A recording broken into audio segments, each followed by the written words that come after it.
When I think about Millennium episodes, they usually fall into one of three different categories. Category 1 are the episodes that never really reached me as a great Millennium episode, and I have to admit most of the first half of Season 3 kind of falls into this category. Then there are the episodes like last week's Lucy Butler-centric A Room with No View, that are episodes I enjoyed when they came out, but over time have grown on me and seem much better as I've gotten older.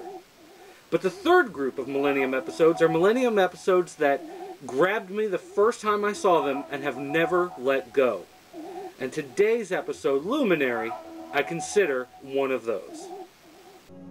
There are forces acting on us, with or without our consent. Forces sure of themselves as gravity. I thought knowing myself with the same certainty would keep me safe, but surprise.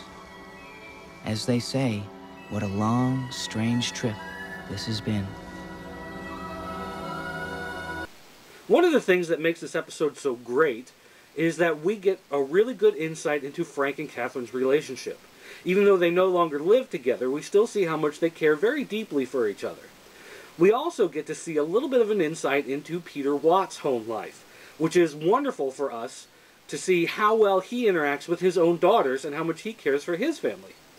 But even more so, we get some rare insights into the Millennium group. We begin to see how they work and how they function, and how, even though they may be working towards a benevolent end, you have to begin to wonder to what means they're willing to go. Really not. Why are you here? Mike Atkins brought me into the group. He, helped me understand the nature of my gift and convinced me that I could be of service again. Now, sometimes I watch Millennium episode by episode straight through the entire season. But there are times when I just want to turn one on for the sake of watching it.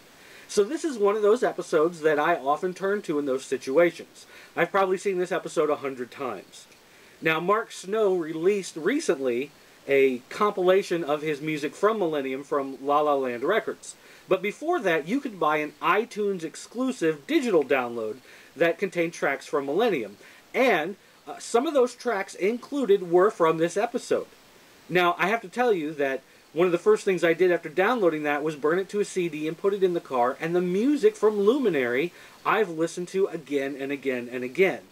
This episode stands out in many ways as such a great story, it almost feels like its own movie. If you have friends or relatives who've heard about the show, they know you love it, but they don't really know where to start or what to watch, this is a pretty good episode to start them out with. Please know I love you. I'm thinking of you in the end, and I'm looking at the stars.